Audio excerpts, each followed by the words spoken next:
अस्सलाम वालेकुम जी, मैं हूं ज़िया बलोच और आप मुझे सोशल मीडिया प्लेटफॉर्म पर सुन रहे हैं और देख रहे हैं। सामीन, ख़बर एक छोटी सी है, लेकिन मुझे तो कम से कम इस छोटी सी ख़बर ने बहुत परेशान किया है, बहुत कुछ सोचने पर मजबूर किया है। और मैंने सोचा है कि फ़रमानुल्लाह की ये ख़बर मैं आप तक लाजमी शेयर करूँ।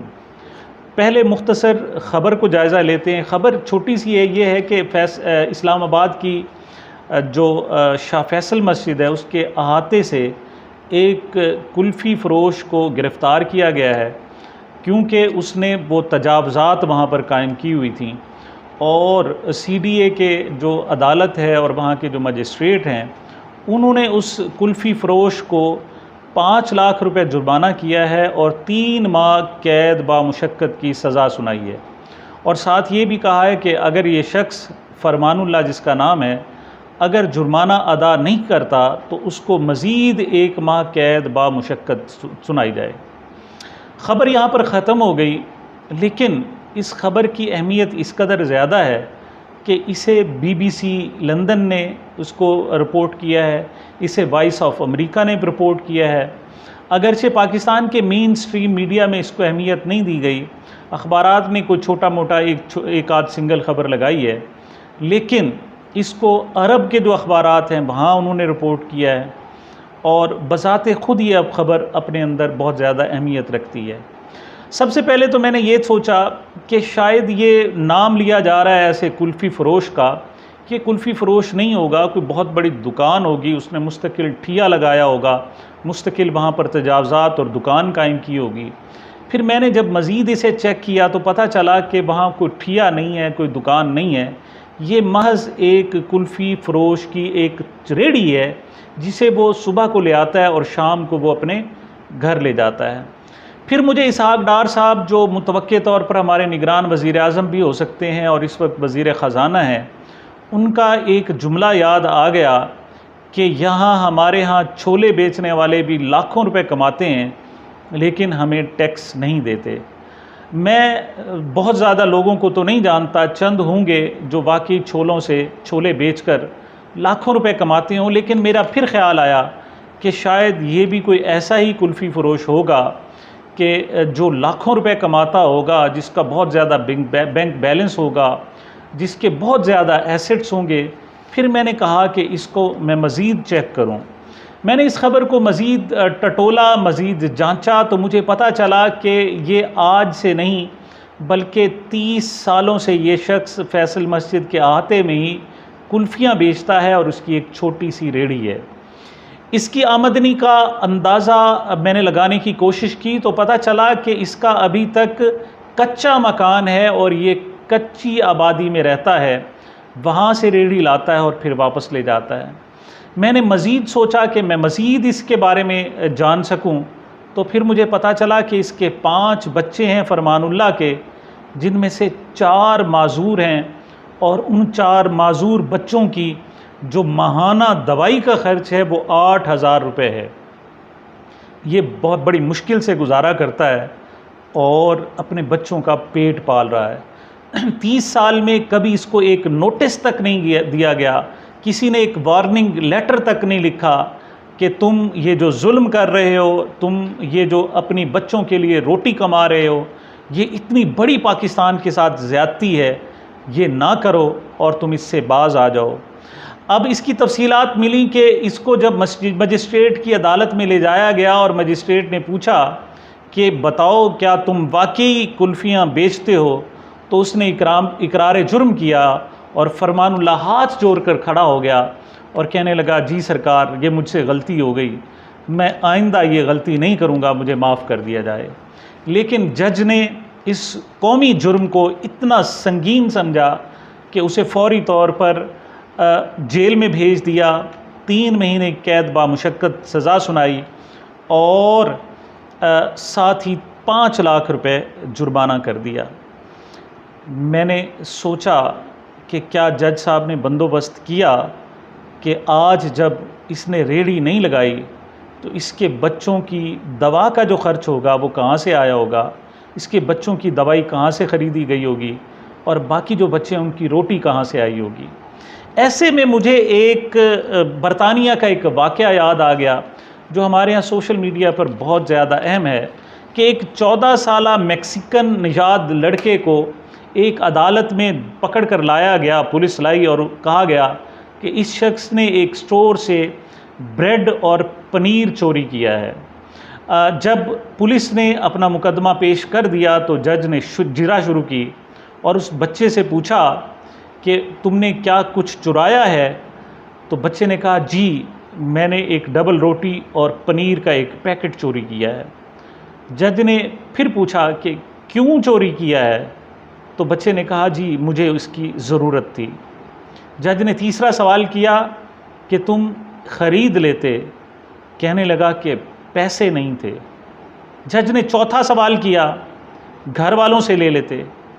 तो उस बच्चे ने जवाब दिया जी, मेरी एक सिर्फ माँ है और बीमार है, मैं उसी के लिए ही ये पनीर और ब्रेड चोरी करके ले जा रहा था। जज साहब ने फिर सवाल किया कि कुछ काम क्यों नहीं कर लेते। कहने लगा जी मैं एक कार वाश, कारें जहाँ धोते हैं वहाँ पर काम करता था। मेरी माँ बीमार हो गई और मैंने उस माँ की बीमार पुरसी के लिए एक दिन छुट्टी की तो मुझे नौकरी से निकाल लिया गया। जज साहब ने आखिरी सवाल किया कि मदद मांग लेते। बच्चे ने जवाब दिया जी, सुबह से मैं लोगों से मदद मांग रहा था लेकिन मेरी किसी ने मदद नहीं की। ये वो कैफियत थी जब पूरी अदालत पर सन्नाटा तारी हो गया और फिर जज ने फ़ैसला सुनाना शुरू किया।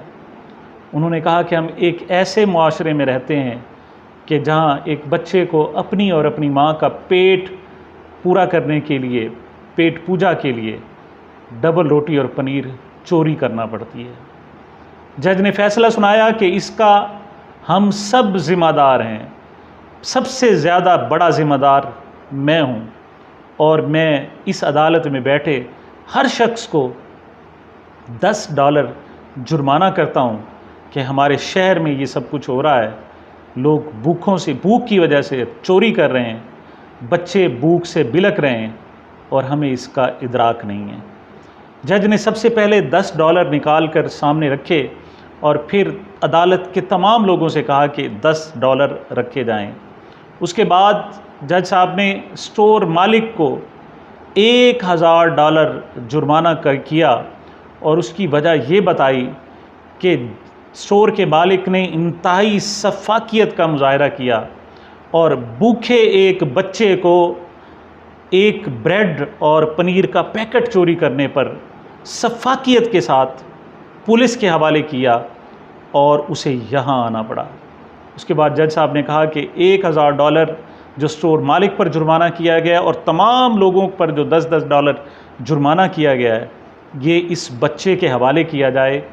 और बच्चे से कहा कि मैं तमाम मुआशरे की तरफ से आपसे माफ़ी मांगता हूँ और स्टेट को हुक्म दिया कि इसकी माँ का इलाज कराया जाए और जब तक इसकी माँ ठीक नहीं होती और ये बच्चा पढ़ लिख नहीं लेता, उसकी तमाम ज़िम्मेदारी स्टेट की होगी।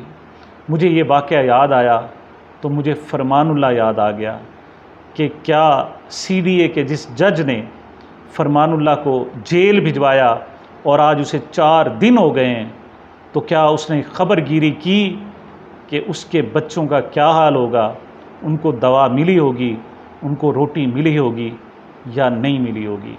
हमारे यहाँ नाम भी किस तरह रख लिए जाते हैं, फरमानुल्लाह, अल्लाह का फरमान। हालांकि हम सबसे ज़्यादा नाफरमानी करते हैं और जो अल्लाह का फरमान है उस फरमान की नाफरमानी करते हुए फरमानुल्लाह जैसे लोगों को जेल भेज देते हैं। मुझे एक और वाक़या याद आया जो अहद नबवी का है। हजूर अकरम सल्लल्लाहु अलैहि वसल्लम की दरबार में मदीनातुल मुनव्वरा में एक शख्स हाज़िर हुआ। बहुत सारे लोग मौजूद थे और अर्ज़ करने लगा, या रसूल अल्लाह, मुझसे एक गुनाह सरज़द हो गया, मैं क्या करूं? हजूर ने पूछा, क्या गुनाह तुमसे सरज़द हुआ? कहने लगा कि रमज़ान का महीना है और मैं अपना रोज़ा तोड़ बैठा हूँ। आपने फरमाया कि कफ़ारा अदा करो, 60 रोज़ मुसलसल रोज़े रखो। कहने लगा, या रसूलल्लाह, अगर 60 रोज़ रोज़ा रखने की सक्कत होती तो मैं एक ही रोज़ा क्यों तोड़ देता। आपने फरमाया फिर 60 मस्कीनों को खाना खिलाओ। कहने लगा या रसूलल्लाह 60 मस्कीनों को और भूखों को खाना खिलाने की ज़रूरत भी नहीं है, मैं क्या करूं। अब एक स्टेट थी एक ही वक्त में, और अदालत भी थी, और अदालत नबवी थी, और स्टेट भी मदीना की थी, वो रियासत मदीना कि जिसकी दुनिया भर में मिसालें दी जाती हैं। हजूर अकरम सल्लल्लाहु अलैहि वसल्लम ने फरमाया अच्छा बैठ जाओ। वो शख्स बैठ गया। इसी असना में थोड़ी देर बाद एक शख्स हाजिर हुआ और कहने लगा या रसूलल्लाह ये खजूरों का टोकरा मैं आपके लिए लाया हूँ, हदिया करना चाहता हूँ। आपने कबूल फरमाया और फरमाया जो वो शख्स जो रोज़ा तोड़ बैठा था उसे फरमाया कि ये टोकरा ले जाओ और मदीने का जो गरीब तरीन घर हो उसमें जाकर उसको दे आओ। ये तुम्हारी तरफ से, स्टेट की तरफ से जुर्माना भी अदा हो जाएगा और इस जुर्म की तलाफ़ी भी हो जाएगी। उस शख्स ने खजूरों का टोकरा सर पर उठाया, थोड़ी दूर तक गया और फिर वापस आ गया। कहने लगा या रसूलल्लाह मैंने पूरे मदीने का जायज़ा लिया है, पूरे मदीने में मुझसे ज़्यादा कोई भी गरीब घर नहीं है। हजूर अकरम सल्लल्लाहु अलैहि वसल्लम मुस्कुराए और फरमाया जाओ ये टोकरा ले जाओ, यही तुम्हारे गुनाहों का कफ़ारा है, ख़ुद भी खाओ और अपने बच्चों को भी खिलाओ। ये वो कानून था कि जिसमें जुर्म करने वालों को सज़ा नहीं इनाम दिया जाता था। इटली की सुप्रीम कोर्ट ने बाकायदा फ़ैसला किया कि जो शख्स छोटी थोड़ी मिकदार में अपनी भूख के लिए चोरी करता है वो चोरी नहीं कहलाएगी। ख़ुद हमारी इस्लामी तारीख़ में खलीफा दोम हज़रत उमर फ़ारूक रज़ियल्लाहु ताला अन्हु के दौर में जब एक इलाके में कहत बढ़ गया और लोगों ने चोरियां शुरू कर दी तो कतअ यद यानी हाथ काटना कुरान की सज़ा है और नस्से कतई से साबित है। लेकिन आपने फरमाया कि ये स्टेट की ज़िम्मेदारी है कि हर भूखे को खाना खिलाए, लेकिन अब स्टेट चूँकि अपनी ज़िम्मेदारियाँ पूरी नहीं कर रही लिहाजा स्टेट को कोई हक़ नहीं है कि वो किसी के चोरी करने पर उसका हाथ काट दे। आपने फरमाया कि जब तक इस इलाके में कहत पूरा नहीं होता, लोगों को रोज़गार और रोटी नहीं मिलती, उस वक्त तक कुरान की सज़ा जो कतअ यद है, हाथ काटना है, वो कुरान की सज़ा मुअत्तल रहेगी। ये वही हज़रत उमर फ़ारूक थे। फरमाया कि अगर नील के किनारे कुत्ता भी भूख से मर गया तो उमर उसका ज़िम्मेदार होगा। लेकिन आज हमारे यहाँ फरमानुल्लाह को अपने 4 माजूर बच्चों और टोटल 5 बच्चों की कफ़ालत करने पर जेल भी भेज दिया जाता है, और दूसरी तरफ 23 अरब रुपए की मनी लॉन्ड्रिंग करने वाले को ना सिर्फ इज़्ज़त व इकराम के साथ बरी किया जाता है बल्कि उससे माफ़ी मांगी जाती है।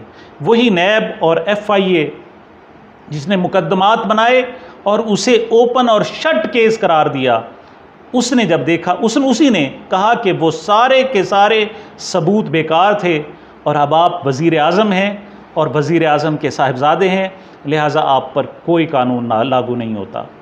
मैं आखिर में सर विंस्टन चर्चिल की बात करूँगा।